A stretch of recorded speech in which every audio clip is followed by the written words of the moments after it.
안녕하세요. 용산에 살고 있는 30대 후반 여자입니다. 제가 30년 넘게 살면서 나름 많은 경험을 했다고 자부했는데 최근 역대급으로 힘든 일을 겪었어요. 어디 가서 말하기 창피할 정도라서 혼자 속으로 끙끙 앓고 있었는데 너무 답답한 마음에 사연을 보내봤어요. 처음엔 이 사연을 보낼까 말까 고민 엄청 많이 했었는데 그래도 고구마를 먹은 듯한 이 답답함을 풀고 싶어서 보내게 됐어요. 남편도 이 사연을 보내보는 게 어떠냐고 말해주기도 했고요. 제가 한동안 우울증 때문에 고생할 정도로 저에게 아주 큰 고민을 안겨준 사람은 바로 시누이였는데요. 아가씨 때문에 한동안 우울증 약을 복용할 정도로 하루하루 정말 고통스럽고 힘들었습니다. 동갑내기 남편과 결혼하기 전부터 남편한테 4살 어린 여동생에 대해서 종종 들어왔었어요. 남편과 연애할 당시 남편의 여동생과 빨리 친해지고 싶다는 생각을 했어요. 솔직히 시누이가 될 사람이라서 잘 보이고 싶은 마음이 있기도 했고 주변 친구들 보면 남자친구 여동생과 단둘이 영화 보고 밥 먹는 걸 보면 정말 부럽더라고요. 그래서 연애할 당시 남편에게 여동생 좀 소개해달라고 부탁을 했었는데 오히려 여동생이 부담스러워할 수 있다고 미리 안 보는 게 좋을 거라고 말하더라고요. 그 말을 듣는 순간 좀 서운했었는데요. 그 당시 이미 결혼한 친구들은 뭐하러 미리 사서 고생을 하냐고 저한테 잔소리를 했습니다. 시누이가 시어머니보다 더 심한 시집살이를 시킨다고 하더라고요. 그래서 미리 만나면 그만큼 미리 시집살이를 당하는 거라면서 절대 먼저 만나지 말라고 경고했어요. 친구들 말대로 미리 만나지 않는 게 정말 다행이었더라고요. 아무튼 남편은 여동생을 끔찍이 아껴왔었어요. 남편과 시부모님 말로는 아가씨가 어릴 적부터 많이 아팠었다고 해요. 몸이 워낙 약한 상태로 태어났기 때문에 온갖 잔병은 다 앓고 지냈다고 하네요. 어떤 병 때문인지는 잘 기억이 안 나지만 몇 번 수술까지 받았을 정도라고 해요. 지금은 감기도 잘 안 걸릴 정도로 건강해요. 그런데 그런 아가씨는 예전에 심하게 몸이 약했고 아팠었던 걸 미끼 삼아서 가족들한테 엄청 많은 걸 요구하고 징징거리는 일이 많았었는데요. 성인이 되고 나서도 남편한테 매달 용돈을 받아 쓰는 것은 물론이고 게다가 틈만 나면 시부모님께 이거 사달라 저거 사달라 하는 일이 셀 수 없이 많더라고요. 마음 약한 남편과 시부모님은 매번 그런 요구를 들어주셨고요. 그리고 남편과 제가 결혼식을 올리고 신혼여행을 가려고 했을 때 그 신혼여행까지 따라간다고 울고 불고 난리가 아니었어요. 아무래도 동생이지만 다 큰 성인이 울면서까지 따라가겠다고 떼쓰는 모습에 5만 가지 정이 다 떨어지더라고요. 다행히 시부모님께서 시누이한테 온갖 막말을 해가면서 가지 못하게 막아준 덕분에 우리 둘이 재미있게 신혼여행을 다녀올 수 있었어요. 이렇게 철없이 행동하는 아가씨가 그래도 이쁜지 남편은 항상 시누이 이야기만 하면 웃음꽃이 활짝 폈습니다. 결혼하기 전엔 그런 남편을 전부 이해하지 못했었지만 입장을 바꿔 생각하면 만약 내 남동생이 시누이처럼 아팠었더라면 저도 그랬을 것 같다 라는 생각을 잠시 해봤어요. 그래서 이해하지 않아도 남편의 마음을 인정하기로 했죠. 근데 그런 남편과 제가 결혼하고 난 뒤 도저히 이해가 안 가고 감당하기 어려운 행동을 하는 시누이 때문에 미칠 것 같았어요. 저와 남편이 결혼한 지 얼마 안 됐을 때 있었던 일 하나 말씀드리자면 시누이의 자격지심과 관련된 일이 있었어요. 시누이는 어릴 때 워낙 자주 아파서 중학교 중간까지만 다니다가 자퇴했는데요. 자퇴한 이후에 1년 정도 쉬다가 검정고시를 봤다고 하더라고요. 중학교, 고등학교 과정 모두 합격한 뒤 대학교 진학을 포기했다고 들었어요. 아무래도 공부 쪽에 소질이 너무 없어 차라리 바로 돈을 버는 게 좋겠다 싶었다네요. 그런 아가씨는 의외로 학력과 돈에 대한 자격지심이 상당히 심한 편이더라고요.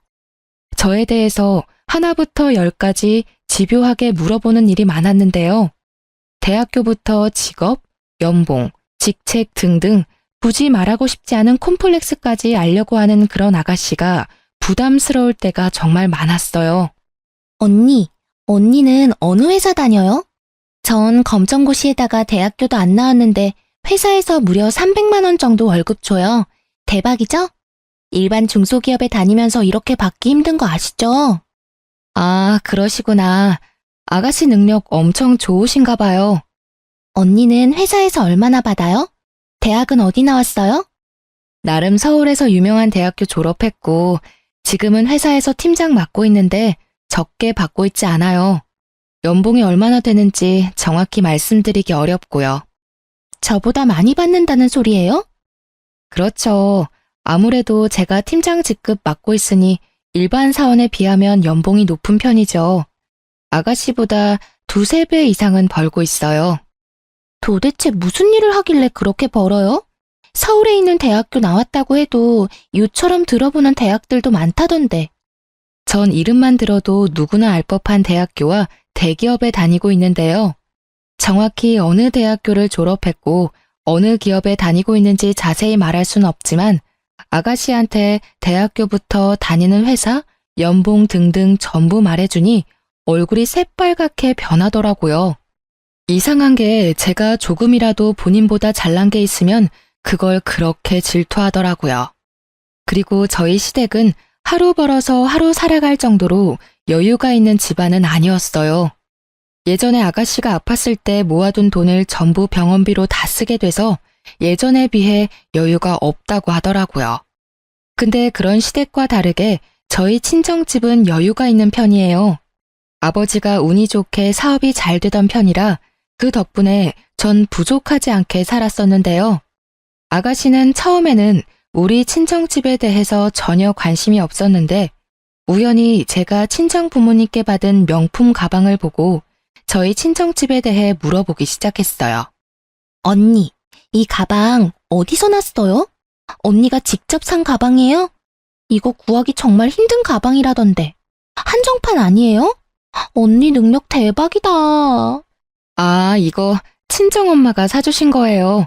몇 달 전에 제 생일이었잖아요. 그때 친정엄마가 직접 백화점에 가서 구해주셨어요. 아까워서 들고 다니지도 못해요. 정말요? 친정 부모님께서 명품 가방 사줄 정도로 능력이 좋으신가 보네요. 아, 부모님이 좀 여유가 있으신 편이죠. 근데 부모님이 돈이 많으신 거지 제가 많은 게 아니라. 도대체 무슨 일을 하시길래 이런 비싼 가방도 아무렇지 않게 사주시는 거예요? 아버지가 사업하세요. 저도 자세한 건 모르는데 그 사업이 잘 운영되고 있어서 이런 가방도 선물 받고 하는 거예요. 혹시 검은 돈 만지시는 분 아니죠? 겉보기에 멀쩡한 회사인 것 같아도 뒤가 구린 그런 사업장 많다고 하던데. 갑자기 비아냥거리는 말투로 저희 친정아버지 일에 대해 함부로 말하더라고요. 다른 건 몰라도 부모님에 대해 함부로 말하는 건 너무하잖아요. 저도 모르게 화를 내버렸습니다. 검은 돈이라뇨. 말씀이 너무 지나치신 거 아니에요? 장난칠 게 따로 있지. 왜 저희 친정아버지 일에 대해 그렇게 함부로 말할 수가 있어요? 우리 아버지 엄청 힘들게 시작해서 회사 크게 만드신 분이에요. 당장 사과해줘요.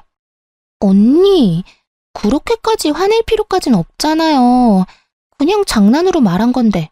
그렇게 예민하게 반응하면 제가 정말 나쁜 사람 같잖아요. 그냥 그런 사람들이 있다는 말이지. 언니 아버님이 그런 사람이라고 말한 건 아니었어요. 그리고 솔직히 말해서 언니가 뭐라고 이런 가방 선물 받고 들고 다니나 싶었어요. 부모 하나 잘 만나서 엄청 호사 누리고 사네. 이런 생각한 건 맞아요. 말이면 다예요. 제가 부모님 덕분에 남들보다 조금 더 편하게 산 건 맞지만 좋은 대학교 나오고 좋은 직업까지 얻게 된 건 다 제 노력이에요. 고작 이 가방 하나로 저를 너무 편하게만 살아온 사람 취급하지 마세요. 언니 능력에 비해서 정말 편하게 살고 있는 건 잊지 마세요. 솔직히 저도 어릴 때 아프지만 않았어도 언니보다 더 멋지게 살 수 있었을 텐데. 만약 내가 언니랑 똑같은 조건에서 시작하고 살았더라면 제가 더 괜찮았겠죠. 그거 다 핑계예요. 아가씨처럼 어릴 때 아팠던 사람들도 지금 멋지게 살고 있는 사람들 많아요. 그리고 아가씨도 대학 충분히 갈 수 있었고 노력만 했었더라도 남들처럼 떵떵거리면서 살 수 있었을 거예요. 근데 본인도 공부 쪽에 영 소질이 없으니까 대학 안 가고 바로 일 시작한 거 아니에요? 그러면서 대학 나온 사람들 항상 무시하고 본인보다 돈 조금이라도 버는 사람들 안 이꼬워하고 가끔 보면 아가씨 자격지심 너무 심해요. 오히려 인생 편하게 사려는 건 아가씨 아니에요? 와, 언니 말하는 거 진짜 밥맛이네요. 언니가 절 그렇게 생각하고 있는 줄은 몰랐네요. 저야말로 아가씨가 절 그렇게 생각하고 있는 줄은 몰랐어요. 지금 아가씨랑 대화할 가치가 없다고 봐요. 본인이 대학 안 가고 여유로운 집안에 태어나지 않은 거에 대해서 합리화하면서 남들 깎아내리는 게 정말 취미인 사람이라 느낄 정도로 질투가 심하고 남을 본인보다 낮추는 게 심했어요. 이날 사건 이후로 이상하게 아가씨의 씀씀이가 엄청 커진 게 눈에 확 들어오기 시작했어요. 예전에 아가씨가 20살 성인이 됐을 때 시부모님께서 아가씨한테 비싼 명품은 아니지만 준 명품 정도 되는 지갑 하나를 선물해 준 적이 있어요. 그거 말고는 명품이다라고 할 만한 물건이 전혀 없던 사람이었는데 갑자기 200~300만 원 정도 되는 가방과 100만 원은 훌쩍 넘어 보이는 지갑, 신발, 귀걸이 등등 하나 둘씩 사는 듯 하더라고요. 아가씨와 제가 SNS 친구 추가된 상태는 아니지만 제가 간간히 아가씨 SNS를 염탐할 때가 있거든요. 예전에는 여기저기 맛집이나 카페, 여행 사진 위주로 올라왔었다면 이제는 명품 물건들을 하나둘씩 올리면서 자랑하는 게시물이 엄청 늘어났더라고요. 더 충격적인 건 어떤 게시물에는 대놓고 저를 저격하는 게시물 하나가 있었어요. 누구와는 다르게 난 내 돈으로 직접 가방을 사지. 문구와 함께 300만 원은 훌쩍 넘어 보이는 가방 사진을 올렸더라고요. 게다가 그 가방은 제가 친정 부모님께 선물 받았던 가방 브랜드와 같았어요. 그거 보고 정말 코웃음이 나오더라고요. 근데 그런 시누이 명품들을 보고 부럽다고 느끼지 않았어요. 오히려 시누이가 저 가방들을 어떻게 샀는지 앞으로 어떻게 감당할지 그게 참 궁금하더라고요. 아가씨가 버는 돈이 얼마라는 것쯤은 이미 알고 있으니까요. 그러던 어느 날 일 하나가 크게 터지고야 말았는데요. 우연히 시어머님께서 아가씨 이름으로 날라온 한 통지서를 발견하게 됐는데 그게 바로 카드값 통지서와 함께 대출을 받았다는 통지서 2가지였어요. 알고 보니까 아가씨는 명품 가방을 사기 위해서 무리하게 카드를 긁었던 거였고 그것도 모자라서 대출 3천만 원까지 받았다고 하더라고요. 처음엔 가방 한두 개만 사려고 카드 할부를 했다고 했는데 본인 월급으로 그 할부값도 감당하지 못할 것 같아서 조금씩 대출을 받기 시작했다네요. 그렇게 대출을 받아서 많은 돈이 자기 통장에 찍히니까 그걸로 카드값을 갚으려고 했던 걸 멈추고 여러 물건들을 사들이기 시작했다고 하네요. 결국 걷잡을 수 없이 일이 커졌다고 해요. 이 많은 돈을 갚기에 너무 힘들어서 주말마다 단기 아르바이트도 한다고 해요. 요즘 아가씨가 집에 붙어있는 시간이 없어서 어딜 그렇게 다니나 어머님이 걱정이 많았어요. 근데 어딜 가는 것인지 드디어 알아냈네요. 이 사실을 온 가족이 전부 다 알게 됐고 처음엔 아가씨가 저 만나는 걸 좀 피했어요. 아무래도 이 사실을 알기 전에 아가씨가 명품 가방을 들고 저한테 엄청 자랑을 했거든요. 본인은 나와 다르게 이 비싼 가방 정도 가뿐하게 살 수 있다는 식으로 저한테 항상 어필을 해왔었는데 이제 내가 정체를 모두 알게 되었으니 당연히 저 보는 게 창피하고 힘들었겠죠. 이 사건 이후로 아가씨는 본인이 샀던 명품 물건들을 전부 팔아서 대출금 일부를 상환하고 한동안 남은 대출금 갚는 데 시간을 다 보냈어요. 남편은 그런 아가씨가 안쓰러웠는지 조금 도와줄까 생각도 하는 것 같았어요. 근데 제가 그런 아가씨 도와주는 순간 용돈 끊길 준비나 하라고 말했더니 도와주지 않더라고요. 시부모님도 당연히 그런 시누이를 도와주지 않으셨고요. 그 이후에 좀 잠잠한 듯 했지만 아가씨의 진상 행보는 끝이 나지 않았어요. 또 어떤 일이 있었냐면 제가 남편과 해외여행을 가기 위해서 준비했을 때였는데요. 제가 남편과 결혼하고 난 뒤 제대로 된 여행을 간 적이 없었어요. 그래서 남편과 해외여행을 가보기 위해 준비하게 됐었는데요. 근데 아가씨는 우리가 여행을 간다는 것 자체가 마음에 들지 않았나 봐요. 갈 거면 나랑 엄마 아빠도 데리고 가지. 왜 둘만 쏙 갈 수가 있어? 엄마도 그렇게 생각하지 않아? 언니랑 오빠 우리까지 데리고 갈 능력은 되잖아. 그런데 왜 우리만 쏙 빼놓고 둘만 가냐 이 말이야. 우리 그렇게 능력 좋지 않아요. 그리고 우리도 결혼하고 나서 처음으로 여행 가는 거라서. 맞아. 그리고 엄마 아빠도 가만히 있는데 왜 너가 설쳐? 너가 몰라서 하는 말인데 새아기가 작년에 우리가 집에만 있는 게 안쓰럽다고 관광여행 보내줬어. 그리고 이번에도 같이 가자고 물어봤는데 우리가 안 가겠다고 거절한 거야. 그러니까 중간에서 이간질할 생각 절대 하지 말고 너나 우리한테 잘해. 딸인 너는 우리한테 정작 아무것도 안 해주고 있으면서 왜 잘하고 있는 새언니를 잡으려고 하냐? 으이구. 왜 자꾸 나한테만 뭐라고 해? 내 생각이 틀린 건 아니잖아. 나도 해외여행 가보고 싶었는데. 해외여행 가고 싶으면 가고 싶다고 말해. 괜히 잘하고 있는 사람 트집 잡지 말고. 중간에서 이간질을 하려고 했던 아가씨는 오히려 시어머님께 혼났어요. 그게 마음에 들지 않았는지 한동안 입 쭉 내밀고 삐져 있더라고요. 그렇게 한창 여행 갈 준비를 하고 있었는데 여행 가기 하루 전날 갑자기 아가씨가 우리 집에 놀러 왔더라고요. 저와 남편은 갑자기 집에 놀러 온 아가씨 때문에 엄청 당황했었는데요. 아가씨, 갑자기 말도 없이 무슨 일로? 저희 내일 여행 가야 해서 이것저것 준비하느라 바쁜데. 많이 바빠요? 심심해서 왔어요. 저 집에 있었는데 너무 할 게 없어서요. 그래서 언니 생각나길래. 내일 여행 가는 날이죠? 그 전까지만 언니랑 오빠랑 같이 놀다가 같이 나가도 돼요? 네, 내일 아침 일찍 나가야 하는데 일찍 일어날 수 있겠어요? 이렇게 갑자기 놀러 올 줄이야. 그럼 진작 연락하고 오지 그랬어요. 가족끼리 무슨 연락까지 해요. 보고 싶거나 심심하면 아무 때나 만나는 거지. 맥주 사왔는데 한 잔씩 해요. 내일 일찍 일어나야 해서 맥주는 안 되는데요. 에이, 맥주 한두 잔 정도 마시는 건 괜찮아요. 내일 못 일어날 것 같으면 제가 대신 깨워줄게요. 갑자기 놀러 온 아가씨와 새벽까지 수다를 떨며 논 다음에 일찍 일어나야 했던 우리 부부는 먼저 잠들게 됐는데요. 근데 아가씨가 좀 이상하더라고요. 그날따라 잠도 안 자려고 하고 우리 보고 빨리 자라고 하더라고요. 그래서 좀 의심스러운 마음이 들긴 했었지만 아가씨 말대로 일찍 잠들었는데요. 쪽잠을 자고 아침 일찍 일어나 여행 갈 준비를 하는데 저희 부부 여권이 사라졌더라고요. 분명 거실 탁자 위에 여권을 올려둔 걸로 기억하는데 갑자기 그 여권이 사라졌더라고요. 아가씨한테 혹시 여권 가져갔냐고 물어봤는데 끝까지 모른다고 하더라고요. 결국 그날 저희 부부는 여행을 가지 못했는데요.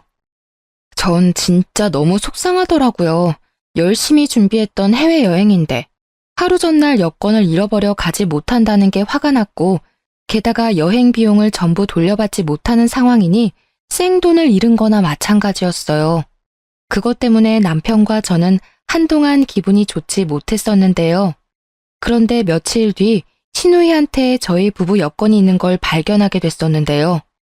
알고 보니 아가씨가 우리 집에 와서 여권을 가지고 간 거였어요. 그 여권을 본인 방 서랍에 숨겼더라고요. 그걸 알게 된 남편은 난생 처음으로 아가씨한테 욕까지 섞어가며 혼냈습니다. 이게 무슨 짓이야? 너 우리 여권 훔치려고 일부러 온 거였지? 너 하나 때문에 돈이랑 시간 전부 날렸어. 너 새언니는 며칠 동안 본인이 여권 하나 잘 못 챙겨서 여행 못 간 거라고 울기까지 한 사람이야. 근데 어떻게 너가... 남편이 큰 소리를 내기 시작하자 방에 계시던 어머님까지 나와서 무슨 일이냐고 물어보셨는데요. 옆에 있던 제가 상황 설명을 모두 했습니다. 그 사실을 듣게 된 어머님께선 아가씨의 등짝을 때리며 화내셨는데요. 야, 할 짓이 없어서 다음날 여행 가는 사람들 여권을 훔쳐가? 그게 사람이 할 짓이야? 아이고, 정말 미친 짓을 했네. 미친 짓을 했어. 초등학생도 안 할 짓을 왜 너가 했냐고. 짜증나잖아. 맨날 새언니는 좋은 옷, 좋은 집, 좋은 회사 다 누리고 살고 있는데 해외여행까지 간다고 하니까 짜증난다고. 나도 해외여행 가고 싶은데 나한테는 같이 가자고 물어보지도 않고 치사하게. 너가 한두 살 먹은 애도 아니고 뭐 그런 걸로 질투가 나서 그런 몰상식한 짓을 해. 너 당장 언니랑 오빠한테 사과해. 당장. 싫어.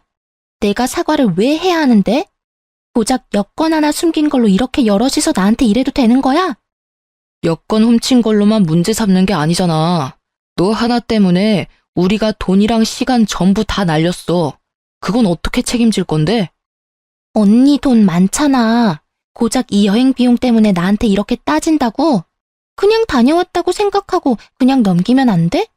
다녀온 셈 치면 되는 거잖아. 고작 이런 일로 왜 날 못 잡아먹어서 안달이냐고. 오히려 뻔뻔하게 나오는 아가씨 태도가 정말 어이가 없고 화가 머리 끝까지 나더군요. 결국 남편은 그런 아가씨와 대화를 나누는 걸 포기하고 그런 아가씨한테 사과하기 전까지 절대 볼 생각하지 말라고 경고했어요.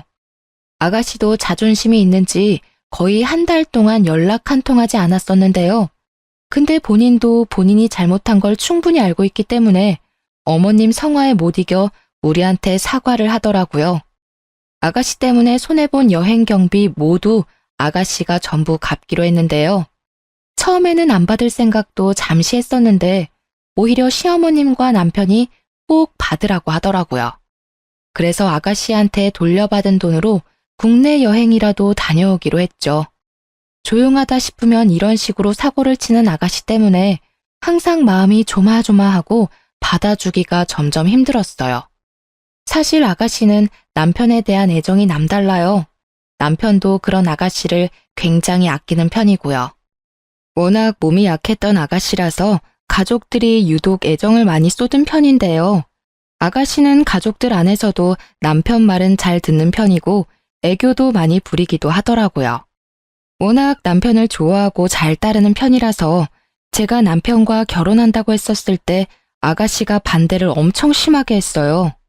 내가 남편을 뺏는 사람이라도 된 것 마냥 결혼 초반에는 절 엄청 싫어하더라고요.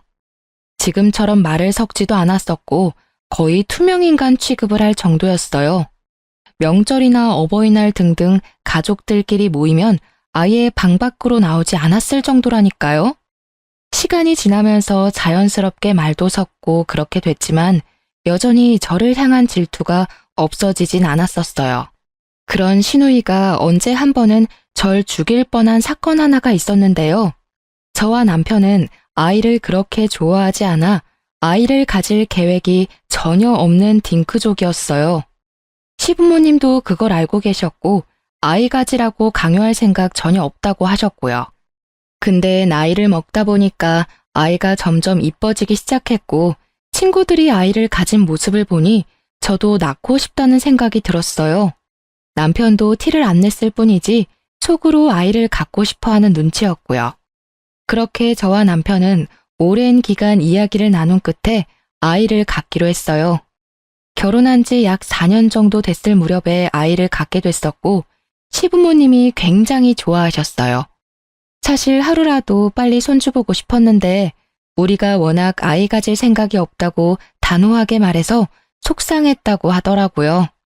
그런 저희가 마음을 바꿔준 게 너무 고맙다고 매일매일 콧노래를 부를 정도였는데요. 근데 시부모님과 다르게 아가씨 반응은 굉장히 좋지 못했었는데요. 오히려 저희한테 화를 버럭버럭 내더라고요. 원래 둘이 아이 안 갖기로 약속했다며. 근데 갑자기 왜 애를 갖고 지랄이야? 너 방금 뭐라고 했어? 지랄? 너 말 그딴 식으로밖에 못해? 부부가 아이 갖는 게 왜 지랄인데? 살다 보면 생각이 바뀔 수도 있는 거고 부부가 아이를 갖는 건 어쩌면 당연한 일이지. 왜 너가 화를 내는 건데? 오빠 결혼하고 나서 모든 관심이 다 언니한테 갔잖아. 이제 아이까지 가지면 나는 안중에도 없을 거잖아. 아이 가지려면 별의별 행동은 다 했을 텐데. 더러워. 더럽다고. 시누이는 손가락으로 날 가리키며 더럽다는 말까지 하더라고요. 임신을 하기 위한 행위까지 말하면서 더럽다고 말하는 시누이가 더 비정상이라고 생각했어요. 부부가 아이를 가지는 건 당연한 건데 그게 더럽다고 말하는 시누이. 다들 어떻게 생각하시나요? 전 아직도 그런 시누이의 행동이 이해가 가질 않아요. 이 일 이후로 아가씨의 행동이 점점 이상해지기 시작했었는데요. 임산부가 절대 먹으면 안 되는 회부터 율무차 등등 음식들을 저한테 가져다 주기 시작하더라고요. 아무리 임신을 한 적이 없는 사람들도 알 법한 위험한 음식들을 저한테 가져다 주니까 전 화가 나더라고요. 언니, 이거 강어인데 싱싱해요. 맛집에서 가져온 회인데 먹어봐요. 아가씨, 지금 장난해요? 임산부가 회 먹으면 안 되는 거 몰라요? 엊그제는 저한테 율무차, 육회 이런 거 먹으라고 주더니 이젠 회까지 주네요? 이런 거 임산부가 먹으면 안 되는 음식인 거 모르고 가져온 거예요? 아니면 알면서도 일부러 가져온 거예요? 아니, 뭘 그렇게까지 화를 내요. 원래 언니가 회 좋아했으니까 비싼 돈 주고 사온 건데. 임신하기 전에는 내가 회 사달라고 해도 절대 안 사주더니 왜 이제 와서 회를 사주냐 이 말이에요. 우리가 아이 갖는 거 그렇게 싫어하더니만 이제 이 아이 못 태어나게 하려는 거예요? 언니, 말 정말 섭하게 하네요. 내가 임신을 해봤어야 먹으면 안 되는 음식 이런 걸 알죠. 언니 생각해서 비싼 돈 주고 사왔더니만. 분명 알고 있는 사람이었어요. 근데 끝까지 몰랐었다며 오리발을 내밀더군요. 이 사실을 남편한테 알리고 싶었지만 괜히 남매 사이 이간질하는 것만 같아서 일단 말하지 않고 있었는데요. 한동안 아가씨와 대면대면하면서 지내고 있었는데 계속 이렇게 지내면 안 될 것 같았는지 아가씨가 먼저 사과하면서 다가오더라고요. 언니, 미안해요. 제가 정말 몰라서 했던 행동이었어요. 알면 절대 그런 음식들 안 줬겠죠. 아니에요. 제가 예민했어요. 임신하고 나니까 감정 기복이 심해지고 엄청 예민해지더라고요. 언니, 제가 언니한테 사과하는 의미로 한약 하나 해주고 싶은데 괜찮아요? 한약이요? 한약 한번 지을 때마다 돈 꽤 많이 나갈 텐데요. 괜찮겠어요? 곧 조카도 생기는 마당에 고모 노릇 좀 해보려고요. 언니만 괜찮으면 한약 지어줄게요. 임산부한테 좋은 한약 지어준다고 하길래 언제같이 한의원에 가려나 기다리고 있었는데 갑자기 아가씨 혼자 한의원에 다녀왔다고 하더라고요. 본인 다이어트 한약 타온 김에 제 한약까지 타왔다고 하는데요. 아무리 날 위해 맞춰준 한약이라고는 하지만 제가 직접 가서 맞춘 한약이 아니라서 먹기가 좀 그렇더라고요. 그래서 일단 아가씨한테 잘 먹겠다고 말한 뒤 하나도 먹지 않았어요. 아가씨가 타온 한약을 한동안 먹지 않고 있다가 버리기 너무 아까워서 이 한약 안에 있는 재료들이 뭐가 있나 알아본 다음에 먹기로 했어요. 그래서 아가씨 몰래 이 한약을 만든 한의원에 찾아가서 이 안에 들어간 약재에 대해 알아보게 됐었는데요. 알고 보니까 이 한약은 임산부를 위한 한약이 아니라 유산이 될 수 있을 정도로 임산부에게 좋지 않은 한약이었어요. 이 사실을 알게 된 저는 심장이 갑자기 마구 뛰기 시작하더라고요. 제가 이걸 하나라도 먹은 순간 내 뱃속에 있는 우리 아기가 죽을 뻔할 수 있었다는 게 무서웠어요. 그래서 전 집에 가서 엄청 울었습니다. 제가 뭘 그렇게 잘못했길래 이런 한약까지 타면서 우리 아이를 죽이려고 했던 걸까 수많은 생각이 들더라고요. 퇴근하고 집에 돌아온 남편은 왜 그러냐고 물어보더라고요. 그래서 그런 남편한테 이제껏 있었던 일에 대해서 전부 솔직하게 말했어요. 회, 육회 등등 음식을 가져다 준 것부터 한약까지 전부 말했습니다. 뒤늦게 이 사실을 알게 된 남편은 이걸 왜 지금 말하냐고 저한테 화내더라고요. 그리고 그런 저를 데리고 바로 시부모님 집으로 향했습니다. 거실에서 시부모님과 아가씨는 TV를 편하게 보고 있었는데요. 남편은 그런 아가씨를 보자마자 바로 뺨을 때렸어요. 뺨을 맞은 아가씨는 얼굴이 빨갛게 올라왔고 펑펑 울더라고요. 너는 오자마자 이게 무슨 짓이야? 갑자기 애를 왜 때리고 그래? 엄마, 얘 당장 내보내. 이년이 내 아이 죽일 뻔한 살인범이야. 이런 살인범을 이제껏 내 동생이라고 데리고 살았던 게 내가 미친놈이지. 살면서 남편이 이렇게 화낸 모습은 처음 봤어요. 어머님과 아버님도 그런 남편의 모습이 몹시 당황한 눈치였어요. 아가씨는 엉엉 울기만 할 뿐 그 어떤 말도 하지 않더라고요. 무슨 일인데 그래, 어? 엄마 아빠, 얘가 은영이한테 한약 준 거 알고 있지? 그 한약이 아이한테 좋은 한약이 아니라 아이 죽일 수 있는 그런 한약이래. 그거 한 번이라도 먹었으면 아이가 죽거나 산다고 해도 멀쩡하게 태어날 수가 없다고 그랬다네. 그런 사실을 숨기고 이 사람한테 한약을 준 거라고. 은영이가 좀 의심스럽다고 안 먹어서 다행이지. 하나라도 먹었으면 어쩔 뻔했어? 김우영, 그게 사실이야? 어? 너 입으로 당장 말해봐. 네 오빠가 한 말이 사실이냐고. 맞아. 일부러 그랬어. 언니가 너무 싫었거든. 이제껏 오빠는 나만 좋아하고 나만 보살폈는데 그런 오빠가 갑자기 이 여자랑 결혼하고 게다가 아이까지 가졌으니까 그게 너무 속상했어. 이 여자가 내 오빠 뺏어간 것도 열받는데 이제 애까지 생겼으니 날 거들떠보지도 않을 거잖아. 오빠는 내 거라고. 아무리 그래도 그렇지. 애를 죽일 생각을 해? 이거 엄연히 살인미수야. 너 절대 가만히 안 둬. 알겠어? 나 오빠 동생이야. 나만 좋아하고 이뻐해야지. 제발 가지 마. 나만 좋아해달라고. 나 오빠 정말 좋아해. 정말 좋아한다고. 그런 내가 죽는다고 해도 끝까지 이 여자 편만 들 거야? 아가씨는 거의 미친 사람처럼 남편한테 매달려서 자기만 사랑해달라고 애원을 하더라고요. 남편은 그런 아가씨를 밀치면서 화를 내고 온갖 욕을 다 했습니다.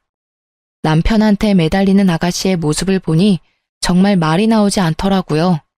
애정결핍이 심한 사람이라고는 보이지 않고 오히려 이게 잘못된 사랑이 아닌가 싶더라고요.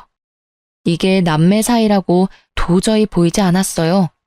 속으로 아가씨가 남편을 오빠가 아닌 남자로 보고 있던 게 아닐까? 라는 생각을 잠시 해보기도 했었는데요. 이 사건 이후로 저희 부부는 한동안 시댁에 가지 않았었는데요. 시부모님만 밖에서 따로 만났었어요.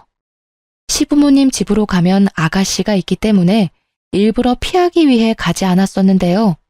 이 사건 이후로 시부모님도 그런 아가씨와 대화를 절대 나누지 않는다고 합니다. 그리고 얼마 뒤 시부모님은 큰 고민 끝에 그런 아가씨를 파양하겠다고 하더라고요. 그게 무슨 말이냐고 물었는데 알고 보니까 아가씨는 입양됐다고 해요. 아주 어릴 적에 입양을 했었고 아주 애지중지 키웠다고 합니다. 남편은 그런 아가씨가 입양된 동생이라는 사실을 알고 있었고 그래서 더 잘해줬다고 해요. 반대로 아가씨는 본인이 입양된 사실을 모르고 있었다가 20살이 되었을 때 본인이 입양된 사실을 알게 됐다고 하네요. 본인이 입양된 사람이라는 것을 알게 된 이후부터 남편에 대한 집착이 더더욱 심해진 거라고 해요. 시부모님은 오랜 고심 끝에 파양을 결정하게 됐고 우리 부부한테 먼저 이 소식을 알려줬어요. 그 다음날 저희 부부를 집으로 불렀었고 그 자리에 아가씨도 있었습니다. 오랜만에 만난 거였는데 살이 많이 빠진 상태였어요. 우영아, 이제 우리가 이번 일에 대해 제대로 대화를 나눠야 할 때가 온 것 같다. 너가 은영이한테 그런 짓을 했었다는 걸 알게 된 이후 너랑 대화하는 게 너무 싫어서 무조건 널 피했었던 것 같아. 이 엄마 아빠가 그동안 고민할 게 좀 있어서 널 대면했었어. 무섭게 왜 그래? 한동안 나랑 말도 안 섞더니 이제 와서 무슨 결정? 고민했던 게 뭔데? 널 파양하기로 결정했어. 내가 직접 널 낳은 건 아니었지만 마음으로 낳은 딸이라 생각하면서 키웠다. 근데 지금껏 너가 은영이한테 한 행동을 보면 정말 용서가 안 돼. 이제껏 진심으로 널 딸이라 생각한 이 엄마는 이 결정을 한 게 정말 힘들었다. 근데 너가 한 행동 도저히 이해가 안 가. 내 며느리부터 내 손주까지 둘 다 잃을 뻔했어. 너 하나 때문에. 앞으로 내 며느리, 손주 건강하고 행복하게 하기 위해서는 파양이 답이야. 이 엄마도 너가 용서가 안 돼. 앞으로 우리 가족이 아니라 너 혼자서 살아가야 해. 엄마, 그게 무슨 말이야? 날 버리겠다는 거야? 고작 이 여자랑 이 여자 뱃속에 있는 애새끼 때문에 날 버리겠다는 거냐고. 오빠랑 아빠도 동의한 부분이야?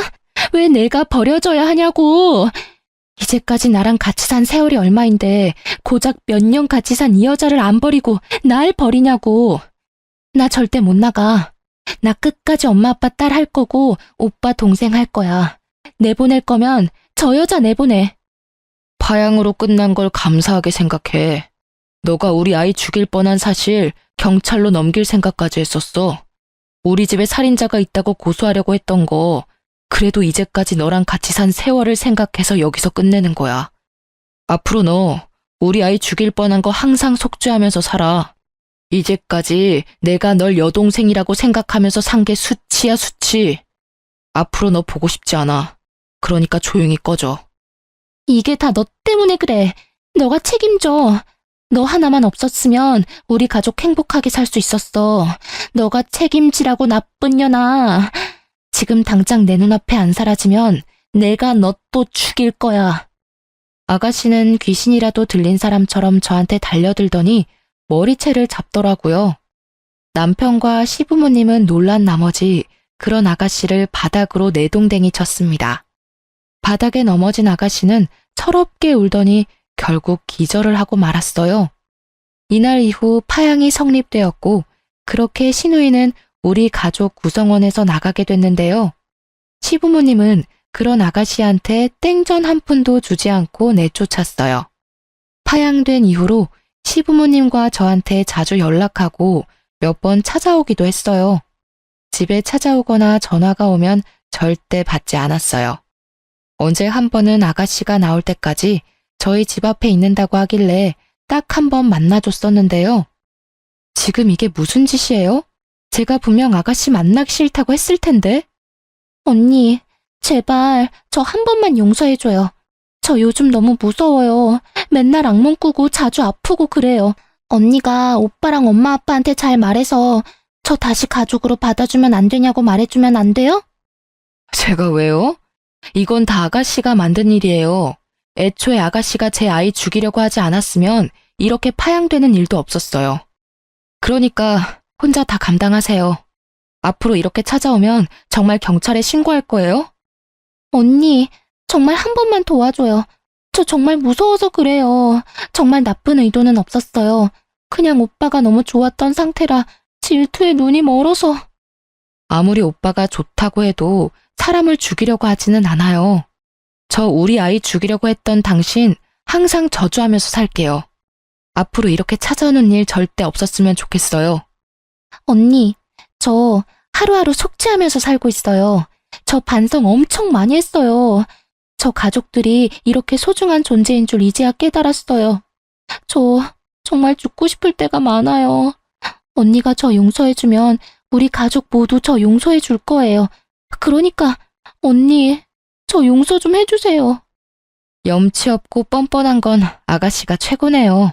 이렇게 매달려도 저 마음 절대 안 바뀝니다.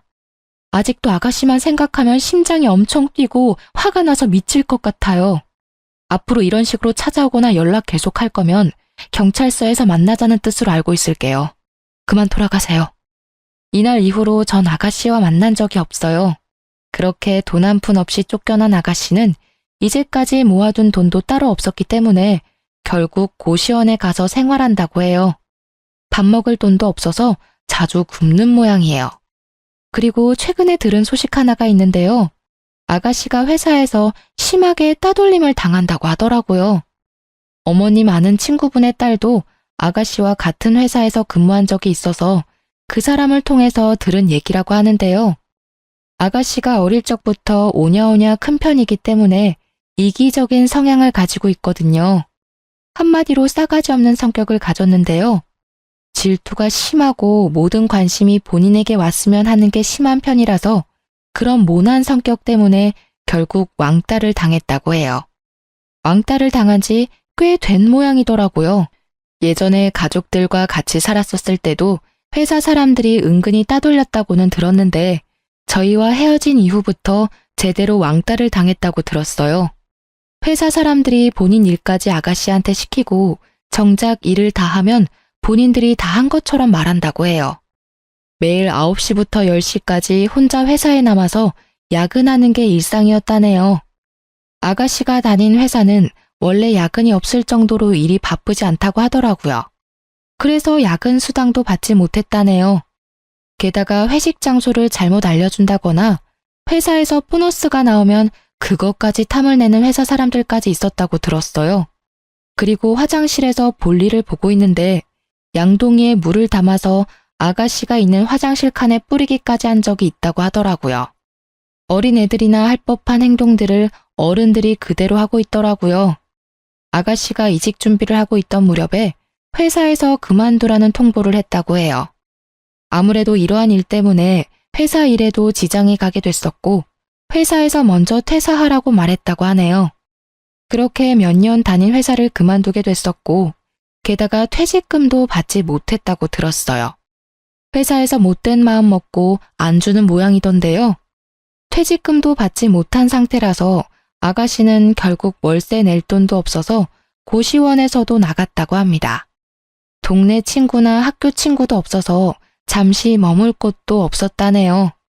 그렇게 지낼 곳이 없던 아가씨는 결국 기숙사 제공되는 식당에서 일을 하고 있다고 하네요. 평소에 꾸준히 일을 해본 적이 없던 아가씨가 식당에서 청소부터 설거지까지 다 한다고 하니 속으로 얼마나 고소하고 행복하던지. 우연히 아가씨가 일하고 있는 식당을 슬쩍 지나간 적이 있었는데 그 식당에서도 여러 이모들한테 구박을 받고 있더라고요. 아무래도 집안일을 해본 적이 없으니 식당 일도 잘 못하는 눈치였어요. 그래도 일은 열심히 하는 것 같아요. 이 일이라도 그만두면 어디 갈 곳이 없으니까요. 항상 시부모님께 사랑만 받다가 이젠 구박을 받으며 살아가는 아가씨를 보면서 사람은 착하게 살아야 한다는 걸 알게 됐어요. 가끔 남편과 시부모님께 아가씨에 대해 물어보기도 해요. 있던 딸이 갑자기 없어진 거니까 속상하지 않냐고 물어보면 다들 절대 속상하지 않다고 말해주세요. 이렇게 연을 끊지 않았다면 앞으로 더 큰 일이 발생했을 거라고 하더군요. 사실 남편과 시부모님의 속은 많이 아플 거라고 생각합니다. 아무리 아가씨가 입양된 딸이었다고 해도 진심으로 가족으로 생각했기 때문인데요. 사랑만 주면 될 것 같았는데 오히려 그 사랑이 잘못된 길로 가도록 만들 줄은 몰랐던 거였죠. 그래서 전 그 아픔이 금방 사라질 수 있게 며느리로서 최선을 다해 시부모님께 딸처럼 행동할 생각입니다. 전 이번 일로 많은 교훈을 얻게 됐어요. 질투가 사람의 눈을 이렇게 멀게 만들 수 있다는 걸요. 지금도 여전히 아가씨 생각만 하면 이가 갈리고 화가 미친 듯이 나는데요. 남편과 시부모님만 생각하면 내가 참는 게 좋을 것 같다는 생각을 아예 안 해본 건 아니었어요. 하지만 내 아이를 위해서라면 참으면 안 됐던 일이었어요. 아가씨 때문에 하나밖에 없는 우리 아이가 죽을 뻔했잖아요. 이렇게 이쁘고 사랑스러운 우리 아이를 못 봤을 수 있었다는 생각에 심장이 쿵 하고 내려앉는 기분이 들고 아가씨가 용서가 안 돼요. 아가씨가 파양된 이후로 얼마 지나지 않아 아이를 낳게 됐었는데요. 건강하게 태어난 우리 아들을 보면 화난 마음도 싹 사라지더라고요. 시부모님과 남편은 우리 아들을 너무 이뻐하는데요. 특히 우리 시어머님은 우리 아들만 보면 세상 좋아 죽으려고 해요. 이렇게 이쁜 우리 손자 못 태어났으면 어쩔 뻔 봤냐면서 하루에도 수십 번 영상통화까지 하고 있답니다. 남편은 최근에 회사에서 승진했어요. 저도 곧 회사로 복귀할 예정이고요. 아이 한 명이 태어나서 그런지 생각보다 나갈 돈이 많더라고요. 때마침 남편이 승진하고 연봉이 오른 덕분에 아이 키우는데 크게 문제될 게 없어요. 그리고 저도 회사 복귀한다면 우리 아들 먹고 싶은 거 더 많이 먹일 수 있을 것 같아요. 제가 회사 복귀하면 시어머님께서 우리 아들 돌봐주신다고 하더라고요. 원래 친정어머님이 봐주신다고 했는데 이건 시어머님이 양보 못한다고 본인이 꼭 키울 거라고 단호하게 말씀하셨어요. 우리 아들 이렇게 사랑받으면서 지내고 있습니다. 아가씨의 빈자리가 느껴지지 않고 우리 가족은 정말 행복하게 잘 살고 있어요. 아들이 태어난 순간부터 어머님과 아버님은 아가씨의 존재를 잊고 사는 것 같아요. 그만큼 우리 아들 존재가 이렇게 큽니다. 한동안 이기적이고 못된 아가씨 때문에 속이 말이 아니었는데 앞으로 남은 인생 정말 행복하게 잘 살 생각입니다. 지금껏 제 이야기를 들어주셔서 감사해요.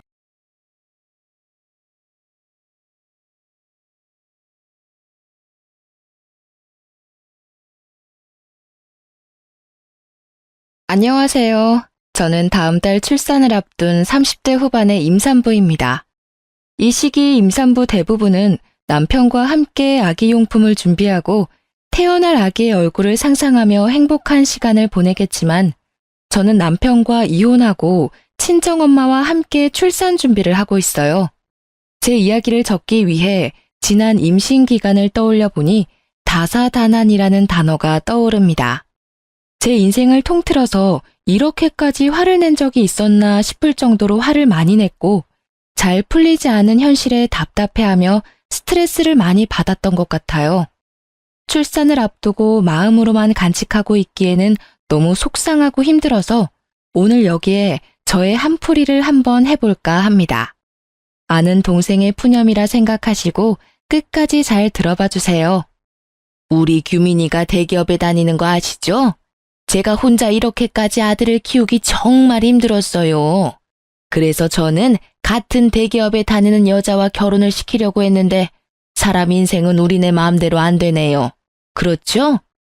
이야기를 시작하려니 상견례 날 시어머니가 하신 말씀이 먼저 떠오르네요. 제 남편은 어렸을 때 아버지가 사고로 돌아가셨습니다. 시어머니는 홀로 어린 남편을 키우기 위해 나물부터 시작해서 각종 채소, 과일류 등을 시장에서 팔아 돈을 버셔서 악착같이 모은 돈으로 남편을 애지중지 키우셨어요. 어려운 형편에도 공부를 꽤 잘했던 남편은 수도권 대학교를 장학금을 받으며 졸업하고 중소기업에 다니다가 대기업 영업직에 입사했습니다. 반면에 저는 중소기업을 운영하시는 아빠 덕에 부족함이 없이는 자랐지만 공부에는 영 소질이 없었어요. 그래도 대학교는 입학해봐야겠다는 생각에 4년제 대학교에 진학했고 졸업한 뒤 친정 아빠의 회사 격리부서에서 일하다가 친구의 소개로 남편을 만나게 되었죠. 남편과 저는 성격이 정반대였습니다. 저는 제 생각과 의견을 확실히 말하고 따질 건 따지는 성격이었지만 남편은 조심스럽고 자기 생각을 잘 말하지 않는 성격이었어요. 특히 시어머니의 말은 절대적으로 따르는 사람이었습니다. 저는 남편의 그런 모습이 가정적으로 보였어요. 그러나 친정 부모님의 생각은 달랐습니다. 상견례 내내 자기 아들 자랑하기에만 바쁜 시어머니, 그리고 시어머니의 말씀에는 무조건 순종하는 남편의 모습에 결혼을 반대하셨어요. 그때 부모님의 말씀을 듣고 결혼을 하지 말았어야 했는데 사랑의 콩깍지가 제대로 씌워진 저는 그 당시에 애타는 부모님의 마음이 하나도 보이지 않았습니다. 상견례를 마치고 집에 온 부모님은 걱정스러운 표정으로 저에게 한마디를 하셨어요. 너 꼭이 결혼해야겠니? 엄마는 아무래도 너가 그 집으로 시집 가면 시어머니와 남편의 등살에 너무 힘들 것 같아. 에이, 엄마, 나 못 믿어? 그동안 회사 사람들이나 거래처 직원들이랑 트러블이 있을 때도 대화로 잘 해결했잖아. 걱정하지 마. 우리 딸이 잘할 거라고 믿기는 하지만 그래도 회사 생활과 결혼 생활은 달라. 엄마는 너가 결혼하면 너무 고생할 것 같아. 너 시어머니 될 사람 말이다. 상견례 때만 해도 아들 자랑에 정신없는데 결혼하면 더하지 않겠니? 엄마 말이 맞아. 아무리 내 자식이 제일 멋지고 잘나 보여도 그렇지 어떻게 상견례 자리에서 그렇게 아들 자랑만 한다니? 솔직히 우리는 너가 원하지 않는다면 결혼 굳이 시키지 않을 생각이다. 부모님은 끝까지 시댁에 대한 좋지 않은 감정을 드러내시며 결혼을 반대하셨지만 그래도 저는 저 자신이 똑부러지고 현명한 사람이라는 착각 속에 빠져 잘할 수 있다고 고집부렸어요. 결국 부모님은 마지못해 우리의 결혼을 허락하셨습니다.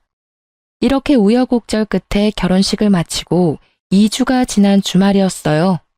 남편은 회사에 밀린 일이 많다며 출근을 했고 저는 그날따라 너무 피곤해서 낮잠을 자고 있었습니다. 한참 단잠을 자는데 누군가가 문을 두드려서 나가보니 시어머니가 오셨더라고요. 진화야, 너는 남의 돈 벌어먹는 것이 얼마나 힘든 일인 줄 아니? 너는 그동안 너네 아빠 회사에서 마음 편하게 생활했겠지만 우리 규민이는 아니란다. 오늘만 해도 너는 주말이라고 낮잠을 자지만 우리 아들은 회사에 출근해서 돈 벌고 있잖아. 얼마나 힘들겠니? 그러니까 네가 규민이 아침밥도 잘 챙겨주고 내조도 잘 해주고 해라. 아침밥이요? 규민이 아침에는 소화 잘 안 된다고 뭐 안 먹던데요. 규민이가 뭐니 규민이가. 너가 규민이랑 동갑이라고 해도 어른들 앞에서는 규민이가 아니라 여보나 당신이라는 호칭을 붙이고 존댓말을 써라. 이제 가장인 남편한테 반말이 가당키나 하니? 규민이는 너한테 존댓말 안 쓰더라도 너는 가장인 남편에게 당연히 존댓말을 써야지. 그리고 나는 규민이의 아침을 챙겨주지 않았지만 너는 규민이가 밥을 먹든 안 먹든 무조건 아침밥 챙겨. 넌 규민이 마누라잖아. 시어머니는 자신도 챙겨주지 않은 아침밥을 제게 챙기라고 상하였습니다. 게다가 동갑인 남편에게 존댓말을 쓰라니 그저 황당했어요. 무슨 동갑끼리 존댓말을 써요. 서로 쓰는 것도 아니고 저만 일방적으로 남편에게요? 그리고 어머니도 챙겨주시지 않았던 남편 아침밥을 제가 왜 챙겨야 해요? 만약에 제가 일하지 않고 남편이 앞으로 아침을 먹겠다면 모르겠지만요. 저도 회사에 출근해야 하고 남편도 먹지 않은 아침밥을 제가 왜 해야 하는지 저는 이해가 안 가요. 어머, 얘 좀 봐라. 너 지금 나한테 말대꾸하는 거야? 생각을 해봐라. 우리 아들은 대기업에서 일하고 너는 구멍가게 같은 회사에서 일하고 있잖아. 거기서 돈 벌어봤자 뭘 얼마나 번다고 우리 아들 아침밥도 못 챙겨주니? 그리고 요새 같은 어려운 시기에 대기업에 입사해서 긴 시간 잘 버티는 게 어디 쉬운 줄 알아? 그니까 우리 아들이 앞으로 스트레스 받지 않고 회사 일만 잘 할 수 있도록 고분고분하게 내줘야란 말이다. 시어머니의 말처럼 요새 같은 어려운 시기에는 대기업에 입사하기도 어렵고 어찌어찌 입사했다 쳐도 잘리지 않고 무사히 다니기가 쉽지 않다는 것은 잘 알고 있습니다. 그런데 제 남편, 사실 회사에 다닌 지 2년밖에 되지 않았어요. 대학교 졸업 후 원하던 대기업에 취업이 되지 않아 중소기업에서 일하다가 우연히 대기업에 입사하게 된 것이었습니다. 물론 그것도 대단한 일이긴 하죠. 하지만 고작 2년 다녀놓고 엄청나게 오래 다닌 것처럼 떵떵거리며 말씀하시는데 기가 막혔습니다. 누가 들으면 어머니 아들 10년 일한 줄 알겠어요. 2년밖에 일 안 했으면서. 그리고 제가 한마디 더 하자면요. 저희 아빠 회사 구멍가게 아니에요. 물론 대기업만큼 크지는 않지만 그래도 이렇게 무시당할 만큼 작은 회사는 아니라고요. 뭐라고? 시어미한테 이게 무슨 말버릇이니? 지금이 조선시대였으면 말이다. 대기업에 다니는 우리 아들은 양반이고 구멍가게 같은 너네 아빠 회사에 다니는 너는 노비, 종이었다 이거사. 양반집에서 노비 같은 너를 받아줬으면 그냥 가만히 하라는 대로 할 것이지 어디 눈을 부라리고 시애미한테 말대꾸야? 어머니가 저희 친정 구멍가게 수준이라고 무시하시니까 그러죠. 그리고 지금 시대가 어느 시대인데 직장에 따라 사람을 평가하고 나눈답니까? 밖에서 그런 이야기하고 다니시면 사람들이 어머니 욕해요. 그러니까 절대 앞으로 그런 식으로 이야기하지 마세요. 아무리 시대가 변해도 보이지 않는 사회에 계급이 있는 거야. 알겠니? 이래서 같은 대기업에 다니는 참한 처자를 며느리로 삼았어야 했는데 저거는 애가 고분고분하지도 않고 그런다고 우리 아들이랑 급이 맞게 대기업에 다니는 것도 아니고 어쩜 애가 어른한테 단 한마디도 지지를 않아? 저는 시어머니의 발언에 황당하고 기가 막혔습니다. 21세기의 대기업, 중소기업 운운하며 사람을 양반, 노비로 급을 나누는 게 말이 되나요? 그리고 솔직히 대기업이라고 해서 무조건 복지나 근무 환경이 좋은 것도 아니고 중소기업이라고 해도 급여나 복지가 좋은 회사들도 많이 있지 않습니까? 게다가 아빠의 회사는 중소기업이지만 대기업 못지않게 월급도 많이 주고 복지도 좋기로 소문난 회사였어요. 이런 아빠의 회사를 구멍가게라고 하며 무시를 하니 저도 가만히 있을 수가 없었습니다. 저는 제 성격상 시어머니께 마음에 없는 소리 하기도 싫었고 그저 저의 솔직한 생각을 말한 것뿐인데 시어머니는 제게 크게 화를 내셨습니다. 시어머니는 저같이 할 말 다 하는 며느리가 잘못되었다고 생각할 수도 있겠지만 솔직히 21세기의 회사에 따라 양반, 노비 등으로 계급을 나누고 사돈이 운영하는 회사를 구멍가게라고 하며 비하하는 것이 더 잘못된 것 아닌가요? 하지만 시어머니는 본인의 언행에 문제가 있음을 전혀 생각하지 않고 오히려 제게 화만 잔뜩 내다가 집에 가셨습니다. 그리고 그날 저녁 남편이 퇴근했는데 시어머니께 모든 상황을 들었는지 화가 잔뜩 나 있더라고요. 우리 엄마한테 다 들었어. 그냥 엄마한테 곱게 말하면 어디가 덧나냐? 넌 어쩜 그렇게 매사에 하나하나 다 따지려고 들어? 어머니가 나한테 무슨 말씀을 어떻게 하셨는지는 알고 그딴 식으로 말하는 거야? 다짜고짜 화부터 내기 전에 상황 파악 먼저 하지 그래? 대충 들었어. 우리 엄마가 너가 우리 집안 사람이 되었으니 기강 잡으려고 조금 뭐라고 하신 것 같은데 그냥 알겠다고 하면 되는 거 아니야? 기강? 야, 우리 부모님이 언제 너한테 기강 잡는답시고 막말한 적 있냐? 그리고 어머니가 나한테 무슨 말씀을 하셨는지 알아? 우리 아빠 회사가 구멍가게란다. 솔직히 내가 다니는 회사처럼 대기업은 아니잖아. 그리고 우리 엄마가 옛날에 시장에서 일하셔서 말이 원래 거칠어. 그거 모르고 결혼한 것도 아니면서 왜 그래? 그래, 네가 다니는 그 잘난 회사에 비해선 규모가 작으니까 우리 아빠 회사가 구멍가게 수준인 건 그렇다 치자. 그런데 어디 그뿐인 줄 아니? 대기업에 다니는 너는 양반이고 중소기업에 다니는 나는 노비란다. 내가 노비라는 소리를 들으면서도 참고 있었어야 해? 우리 엄마가 그런 말을 했다고? 그건 못 들었는데. 아무튼 엄마가 말은 거칠어도 마음은 여린 분이니까 너도 욱하지 말고 그냥 그러려니 하고 살아. 너는 그게 가능해도 나는 절대 그렇게 못해. 내가 어머니한테 말하지 못할 게 뭐야? 넌 그래도 며느리잖아. 그냥 어른인 우리 엄마한테 좀 지고 살면 안 돼? 적당히 한 귀로 듣고 한 귀로는 흘리면서 살면 안 되냐고. 야, 내가 너랑 결혼하면서 너네 집 힘들다고 해서 이 집도 해오고 결혼식 비용이나 혼수도 다 반반으로 했는데 노비라는 소리나 들으며 무시당하면서 살아야 해? 난 그렇게는 못 살아. 솔직히 저희 부모님은 시댁에 기죽어 살지 말라는 의미에서 신혼집을 마련해 주셨습니다.